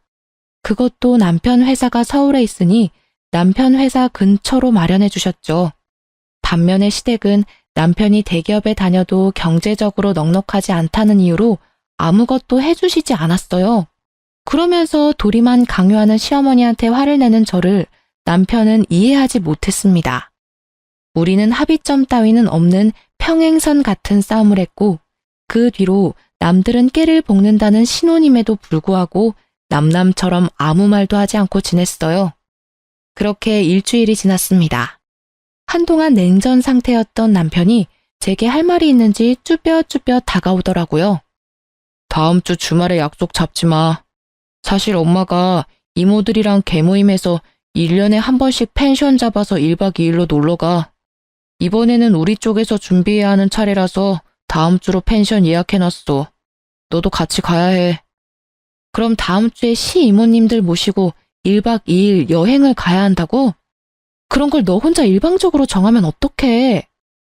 내가 말을 하려고 해도 너가 화가 잔뜩 나 있는데 어떻게 말을 거냐? 뭐 어찌됐든 지금 말하잖아. 그리고 이미 펜션 예약도 다 해서 너는 그냥 다음 주에 이모들이랑 같이 여행이나 가면 되는데 뭘 걱정이야. 아무리 그래도 시이모님이 두 분이나 계시는데 내가 얼마나 불편할지는 생각 안 해? 우리 이모들이 널 잡아먹기라도 하냐? 그리고 매번 가는 것도 아니고 1년에 딱 한 번, 1박만 하는 건데 뭐가 그리 걱정이야. 아휴, 말을 말자. 펜션은 어디로 잡았는데? 남편은 강원도 쪽으로 펜션을 잡았다며 펜션 이름을 제게 알려주었습니다. 핸드폰으로 찾아보니 시설도 깔끔하고 바닷가 앞쪽이라 분위기도 꽤 좋아 보였어요. 그런데 주말 가격을 보니 1박에 무려 140만 원이나 하더라고요. 뭐야, 1박에 140만 원? 설마 이 돈 다 낸 건 아니지? 당연히 냈지. 이번에 우리 결혼하며 이모들한테 축의금도 꽤 받았고, 게다가 너는 중소기업이지만 사장님 딸이고 나는 대기업 사원인데 친척들한테 당연히 우리가 사야 하는 거 아니야? 야, 우리가 부부인데 100만 원이 넘는 금액을 쓰려면 서로 상의를 해야 하는 거 아니야? 나한테는 말 한마디도 없이 네 마음대로 그 금액을 막 써? 내가 우리 집 여행해서 네 돈 달래? 어차피 내가 번 내 돈으로 펜션 비용 결제하겠다는데 뭐가 잘못됐어? 넌 좀 따지고 들지 마. 우리는 서로서로 이해하지 못했고 그 뒤로도 만나기만 하면 원수처럼 싸워댔습니다. 하지만 원래 신혼 때는 치약 짜는 것이나 양말 벗는 것과 같은 사소한 것으로도 많이 싸운다고들 하니까 남편과 저 또한 서로 맞춰가는 과정이라고 생각했어요. 그렇게 일주일 뒤 저는 시어머니와 시이모님들을 모시고 남편이 예약한 펜션으로 떠나게 되었습니다. 확실히 1박에 100만 원이 넘는 곳이라 그런지 시설이 정말 좋았고 그래서인지 시어머니도 시이모님들 앞에서 뿌듯해 하시는 것이 보였어요. 비싼 곳이라 그런지 정말 좋구나. 그런데 이거 누가 돈을 냈니? 당연히 내가 돈 냈지. 근데 왜요? 참나. 우리 아들 주말에도 쉬지 않고 일했는데 그 돈 쓰기 아까워서 그러지. 다음부터는 진화 네가 번 돈으로 펜션도 예약하고 하려무나. 저번에 그랬잖아. 너희 친정 구멍가게 수준 아니라고. 어디 너희 친정 수준 한번 봐보게. 다음 여행 때는 진화가 펜션도 직접 예약하렴.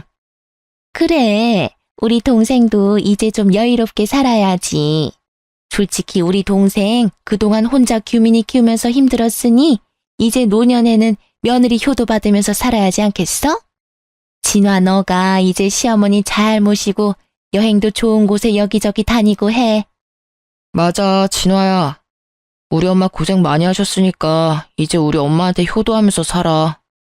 가재는 개편이라더니 시이모님들과 남편은 하나같이 시어머니한테 효도해야 함을 강조하셨습니다. 물론 시어머니가 그동안 혼자서 많은 고생하신 것은 충분히 알겠으나 그 고생을 하며 남편을 키운 거지 저를 키운 건 아니잖아요. 막말로 시어머니가 저 아기 때 저를 돌봐주신 것도 아니고 제가 학교 다닐 때 학비를 대주신 것도 아닌데 제가 왜 시어머니한테 효도할 것을 강요받아야 하는지 이해가 잘 되지 않았습니다. 시간이 벌써 6시네. 배고프다. 얼른 저녁 먹자. 며느리야, 너 이름이 뭐였더라? 아무튼 얼른 고기 굽고 해라. 제 이름 진화야, 이진화. 진화야, 다들 배고프니까 얼른 준비해라. 아들은 운전하느라 피곤했지? 방에 들어가서 좀 자고 있어. 밥 다 되면 내가 부를게. 알았어. 운전했더니 피곤하긴 하네. 그럼 나 조금만 잘 테니까 밥 다 되면 불러줘. 시어머니는 남편에게는 방에 들어가라고 하고 제게는 저녁상을 준비하라고 시키셨습니다. 솔직히 저희 친정은 항상 다 같이 식사를 준비하고 여행 왔을 때는 아빠가 거의 요리를 하셨거든요. 그런데 아무도 일어나지 않고 제게만 이것저것 음식을 시키며 빨리 밥을 달라고 재촉하셨습니다. 솔직히 기분이 좋지는 않았지만 그래도 시어른들을 모시고 처음으로 여행을 온 것이니 잘 보이고 싶은 마음에 저 혼자 저녁을 준비를 했어요. 아직도 멀었니? 우리 백가죽이 등에 붙겠다. 저 혼자 하려니 시간이 늦어지네요. 많이 배고프시면 어머니도 오셔서 좀 도와주시겠어요? 지금 며느리가 시어머니한테 일을 시키는 거야? 요새 참 세상이 편해졌나 보네. 나는 젊을 때 시어머니 말에 찍소리도 못했는데. 시어머니와 시이모님들은 배고프시다면서 손 하나 까딱하지 않으셨고 결국 저 혼자 모든 음식을 준비해야 했습니다. 얼추 준비가 다 되자 시어머니는 방에서 자고 있던 남편을 불렀어요. 저는 제가 모든 준비를 했으니 남편이 고기를 구워줄 것이라는 생각에 남편에게 집게와 가위를 건넸습니다. 진화야, 뭐하니? 얼른 고기 구워. 설마 고기 우리 아들이 구우라고 집게를 건네는 거야? 우리 아들 여기까지 운전하고 와서 피곤해.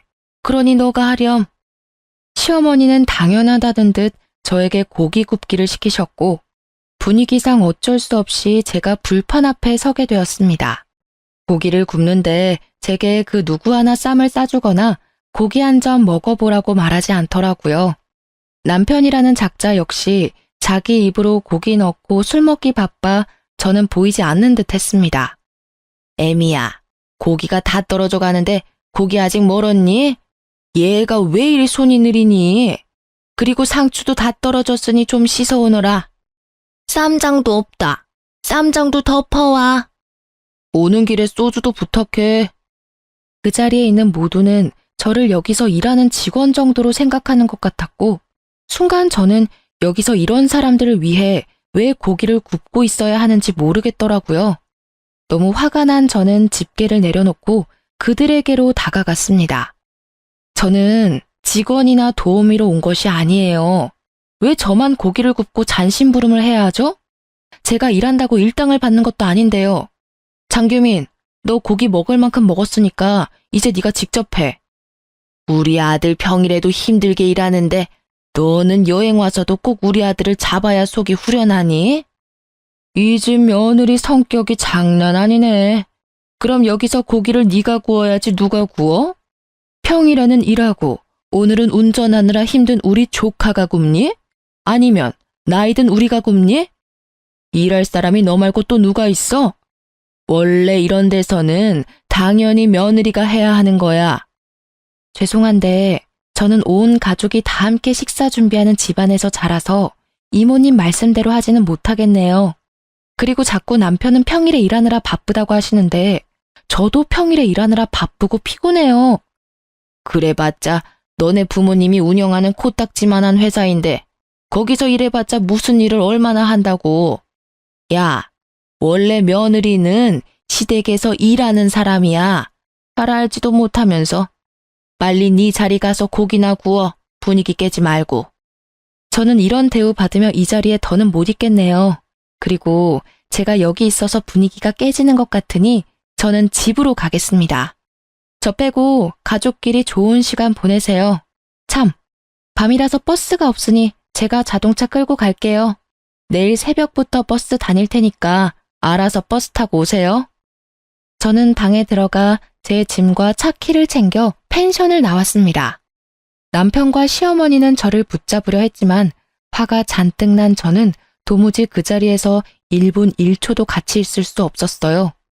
아무리 며느리이고 어른을 공경해야 하는 젊은이라고는 하지만 저를 가족이 아닌 직원 정도로 보는 사람들과 저의 황금 같은 주말을 보내기는 싫었습니다.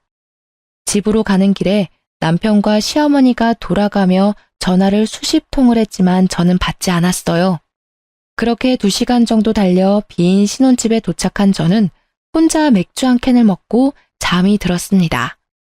그리고 다음날 밤이 다 돼서야 남편이 화를 잔뜩 내며 집에 왔어요. 야, 집에 가려면 그냥 갈 것이지 차는 왜 가지고 가?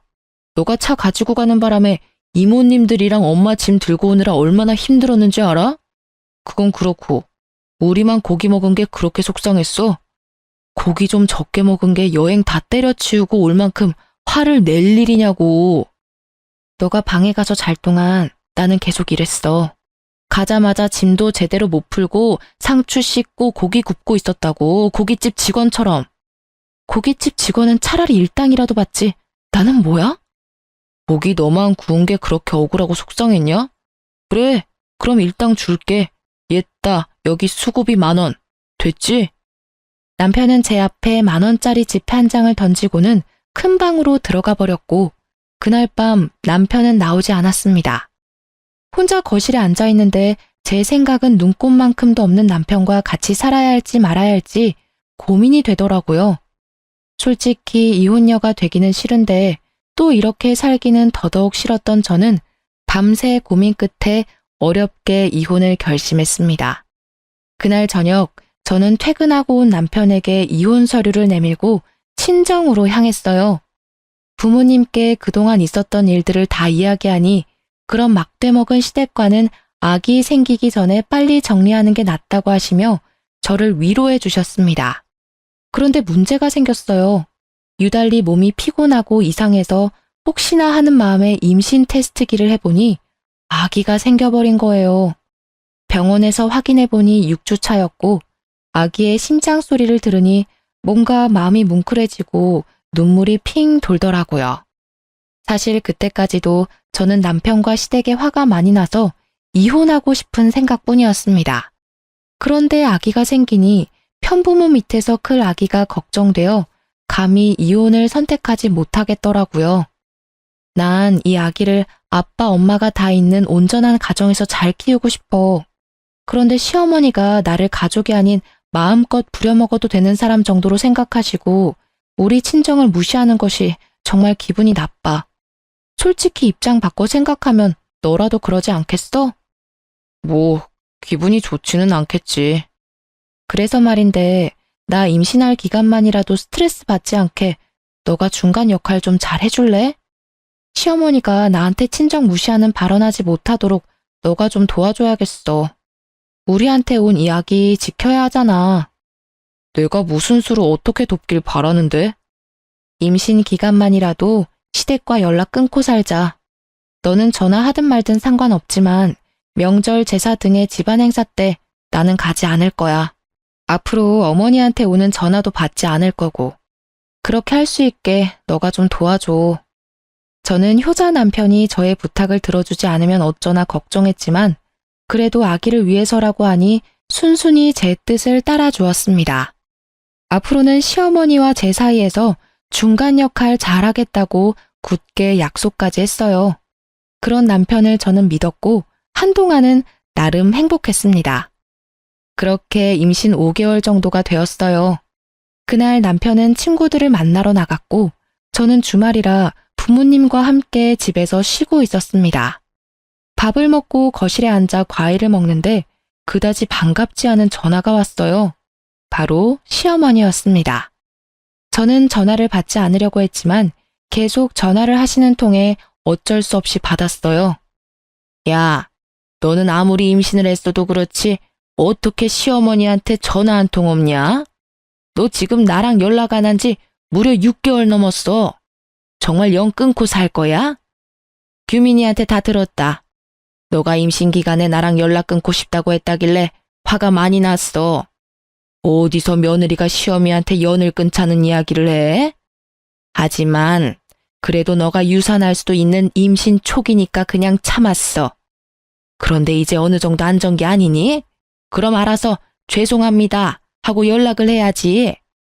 화가 난 시어머니의 목소리가 어찌나 큰지 스피커폰으로 하지 않아도 옆에 계시던 부모님께 똑똑히 잘 들릴 정도였습니다. 이어서 시어머니는 저에게 하지 말아야 할 소리를 하시기 시작하셨어요. 야, 네 뱃속의 자식 딸이야 아들이야? 딸이면 굳이 필요 없으니까 지워버리고 아들이면 출산해라. 알겠니? 요새는 아기 지으면 불법이에요. 어떻게 그런 소리를 아무렇지도 않게 하세요? 너는 꼭 내가 한마디 하면 100마디는 하려고 하더라. 그냥 좀 시어미 말에 토달지 말고 네 할 수는 없는 거야? 그리고 요새 젊은 사람들 아기 낳고 지 부모한테 자기 아기를 맡긴다더라. 나는 절대 그렇게 못하니까 애기는 네가 회사를 때려치우든지 해서 네가 직접 봐. 어린이집도 보내지 말고 네가 직접 보라고. 알겠어? 안 그래도 저 어머니한테 제 아기 부탁할 생각 전혀 없었어요. 그러니 걱정하지 마세요. 뚫린 입이라고 말은 잘도 짓거리는구나. 시어머니는 저에게 막말하시기 시작하셨고 옆에서 듣고만 있던 아빠는 속이 상하시고 화가 많이 나셨는지 제 전화를 빼앗아 가셨습니다. 사돈, 지금 임신한 아이한테 이게 뭐 하는 짓입니까? 이러니 우리 딸이 시댁과 연을 끊자는 이야기를 하지. 딸이면 지워버리라고요? 어떻게 사람이 그런 말을 한답니까? 정말 무식하군요. 이봐요. 지금 말 다 했어요? 뭐? 무식? 그럼 당신네 딸내미는 임신했다고 시어미랑 연락 끊고 살자는 게 잘하는 짓이에요? 솔직히 사돈이 진화에게 해준 것이 뭐가 있습니까? 결혼한다고 지불해준 것도 아니고 그 흔한 반지 하나 해준 것도 아니잖아요. 그저 부려먹으려고만 하면서 막말이나 일 삼는데 그게 무슨 시어머니야? 게다가 아직 태어나지도 않은 아기 절대 보지 못한다고 말하는 게 맞다고 생각합니까? 네, 그쪽 말대로 우리 아기 절대로 사돈에게 맡기지 않을 겁니다. 그리고 진화 스트레스 받아서 우리 집 손주 잘못되면 안 되니 제가 진화 돌봐야겠네요. 지금 사는 애들 집 팔고 우리 집 근처로 옮길 거니까 그런 줄 알아요. 뭐라고요? 어디서 지금 결혼한 여자가 친정이랑 가깝게 지내? 거기 경기도잖아. 나는 서울인데 그럼 우리 아들 어떻게 봐? 절대 그건 안 돼. 안 된다고 하면 어쩔 건데요. 그 집 내가 산 집입니다. 집 주인인 내가 집을 팔겠다는데 그쪽이 아기 태어나면 아기 봐줄 것도 아니잖아요. 그러면서 왜 애들 이사를 못하게 해? 거기로 가면 서울에 있는 우리 아들은 출퇴근을 어떻게 하라고요? 어쩜 자기 딸만 생각하고 내 아들은 자식도 아닌가요? 이봐요. 사위도 자식이야. 나야말로 하고 싶은 소리네요. 이봐요. 며느리도 자식이에요. 세상에 임신한 자식한테 소리 빽빽 지르는 어미가 어디에 있답니까? 아무튼 그렇게 알고 전화 끊습니다. 사실 아빠 회사는 경기도 쪽이고 남편의 회사는 서울이었기에 아빠가 신혼집 구해주실 때 남편의 회사와 가까운 곳으로 일부러 구해주셨습니다. 그런데 시댁에서 이런 식으로 나오니 아빠는 더는 멀리 둬서는 안 될 것 같다며 우리에게 경기도로 이사 오라고 하셨어요. 솔직히 처음에는 홧김에 하시는 말씀인 줄 알았습니다. 그런데 한 달 뒤 친정집 근처에 꽤 괜찮은 신혼집을 구해주셨고 결국 우리는 남편 회사에서 2시간 30분이나 걸리는 곳으로 이사를 하게 되었습니다. 남편은 처음에는 너무 멀다고 반대했지만 집에 대한 지분이 전혀 없기에 찍소리 못하고 따라왔죠. 그런데 출산 3달을 앞두니 배가 많이 나와 점점 힘들었고 집에 있는 남편에게 도와달라고 했지만 남편은 자신도 바쁘다며 신경도 써주지 않았어요. 주말에 친정에서 부모님과 함께 보내고 있는데 시어머니한테 전화가 왔습니다. 니네 부모 옆에서 사니까 좋냐? 너 오늘이 무슨 날인지는 알아? 무슨 날인데요? 어머니 생신도 아니고 남편 생일도 아니잖아요. 네 시아버지 제사이다. 며느리가 돼서 어떻게 그런 것도 모르니? 그니까 얼른 우리 집으로 튀어와. 참, 우리 아들은 너네 아빠 때문에 매일 5시간씩 출퇴근하느라 힘들 테니 반드시 너 혼자 와라. 알겠니? 시어머니는 오늘 제사이니 오라는 말만 하시고 끊으셨습니다. 사실 저는 전날 병원 검진에서 임신성 당뇨에 저혈압이 심하다며 되도록 멀리 다니지 말라는 주의를 들었어요. 그래서 배가 잔뜩 나온 이 몸으로 서울까지 가기에는 무리였습니다. 게다가 제가 시댁에 가면 가정부처럼 일만 하다 올 것이 뻔했고 무엇보다 아버지 제사에 아들인 남편도 참석 안 하는데 얼굴 한 번 못 본 제가 굳이 갈 필요는 없잖아요. 그래서 저는 시댁에 가지 않고 친정에서 낮잠을 잤어요. 그렇게 3시간 정도 지났으려나요? 계속 들리는 진동 소리에 잠이 깨서 핸드폰을 보니 시어머니가 전화를 100통이나 하셨더라고요. 지금 전화 받아봤자 욕설만 들을 것이 뻔하기에 저는 계속 울리는 핸드폰을 받지 않았습니다. 그리고 잠시 후 누군가 친정집의 대문을 두드렸어요. 엄마가 깜짝 놀라 문을 열어보니 문 앞에는 시어머니가 계셨고 화가 난 표정으로 제 이름을 부르셨죠. 이진화, 너 이 시어미 말이 말 같지가 않냐? 너네 시아버지 오늘 제삿날이니까 당장 튀어오라고 했어 안 했어? 그런데 너는 친정에서 퍼질러 잠이나 자?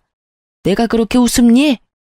시어머니는 저의 머리채를 잡고 흔들어댔고 그 모습에 놀란 엄마는 시어머니를 밀쳐냈어요.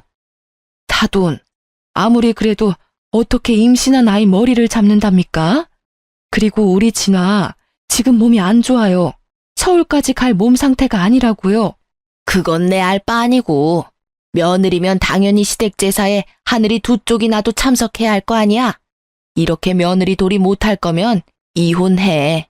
나도 너 뱃속에 자식 따위 필요 없다. 이혼이요? 알겠습니다. 이혼할게요. 안 그래도 며느리 집안 노비로 보는 어머니랑 중간 역할 제대로 하지도 못하는 남편 때문에 힘들었는데 잘 됐네요. 아기에게는 아빠와 엄마가 같이 있는 환경이 좋을 것 같아 어떻게든 살아보려고 했었는데 이런 시어머니와 남편 밑에서는 아기가 보고 배울 게 하나도 없겠네요. 시어머니는 제가 덥석 이혼하겠다고 하자 잠시 당황하는 기색을 내비쳤습니다. 그래도 이미 내뱉은 말을 취소할 수는 없겠는지 오히려 더 큰 소리를 내시더라고요. 그래, 잘 됐네. 사실 그동안 우리 아들은 대기업 다니는데 며느리는 이름도 모르는 하찮은 회사 다녀서 부끄러웠다. 이참에 너네 둘이 갈라서고 우리 아들이랑 급이 맞는 대기업 며느리 한번 얻어서 자랑 좀 하고 다녀보자. 대기업 아들의 며느리요? 아들이 말 안 했나 보죠? 어머니, 일을 어째요? 이제 그쪽 아들 대기업 직원 아니에요. 뭐? 뭔 소리야? 우리 아들 대기업 잘 다니는데 무슨 소리를 하는 거야? 임신하더니 정신도 나버렸니? 시어머니는 여전히 남편이 대기업에 다니고 있는 줄로만 알고 계셨습니다. 저는 원래 시어머니와 따로 연락을 안 했는데 남편 역시 자신이 회사에서 잘린 사실을 말하지 않았던 것이죠. 어머니, 아니지. 아줌마의 그 대단한 아들이요. 매일 지각해서 회사에서 권고사직 당했어요. 그 잘난 대기업에서 잘렸다고요. 아시겠어요? 시어머니는 제 말을 끝까지 믿지 못하겠다고 하며 친정집을 박차고 나가셨습니다. 사실 경기도로 이사하고 남편은 2달도 안 돼서 해고당했어요. 남편이 하던 일이 영업이라 거래처와의 신뢰가 정말 중요한데 남편이 중요 거래처와 미팅을 늦게 와서 거래가 여러 번 취소되었다고 해요. 솔직히 더 젊고 능력 좋은 사람들이 줄 서서 기다리는 대기업에서 기업 이미지 깎아먹는 남편을 계속 데리고 있을 필요는 없잖아요. 그래서 권고사직을 당하게 되었죠. 반면 저는 여전히 아빠 회사에서 일하고 있었습니다. 그날 저녁 부모님은 남편을 불러 둘이 당장 이혼하라고 하셨어요. 저는 알겠다고 했으나 남편은 그래도 아기가 생겼는데 죽어도 이혼 못 해주겠다고 고집을 피우더라고요. 뱃속의 아기를 생각한다는 사람이 너네 엄마 하나 제대로 막지 못하냐? 솔직히 너네 엄마가 그동안 나한테 얼마나 막말을 했어? 게다가 오늘은 너네 아빠 제사인데 오지 않았다고 여기까지 쫓아와서는 내 머리채를 잡더라. 나는 내 자식이 이렇게 폭력적이고 말도 무식하게 하는 어머니를 닮을까봐 무서워. 앞으로는 내가 잘할게. 그러니까 제발 나 한 번만 봐주라. 우리 아기 아빠 없는 자식으로 키울 거야? 요새 여자 혼자 아기 키우기가 얼마나 힘든데. 너같이 무능하고 엄마만 알고 자기 가족들은 모르는 사람을 아빠로 두는 것보다는 나 혼자 아기 키우는 게 훨씬 더 나은 것 같아. 그러니까 헛소리 그만하고 우리 이제 갈라서자. 그러게 처음부터 잘했어야지. 짐 안 빼면 네 집 모조리 다 버릴 테니까 그런 줄 알아. 남편은 무릎까지 꿇으며 이혼하기 싫다고 하며 빌었지만 저는 이미 남편에 대한 신뢰를 잃었기에 하루라도 같이 살 수가 없었습니다. 그렇게 남편은 한참을 울며 빌다가 친정에서 나갔고 저는 그날 밤 친정에서 잠을 잤어요. 다음 날 회사를 마치고 신혼집에 가보니 여전히 남편의 짐들이 있었습니다. 확 버리려다가 그래도 최소한의 예의는 지키고 싶어서 남편의 짐을 대충 구겨 넣고 시댁에 퀵으로 보내버렸어요. 이혼 서류와 함께요. 그리고 저는 신혼집의 비밀번호도 바꿔버리고 친정으로 갔습니다. 그렇게 3시간 정도 뒤 시어머니한테 전화가 왔어요. 아가야, 그동안 내가 정말 미안했다. 이 늙은이가 정신줄을 놨나 보다. 정말 미안해. 그러니까 그만 화 풀고 우리 아들 좀 받아주면 안 될까?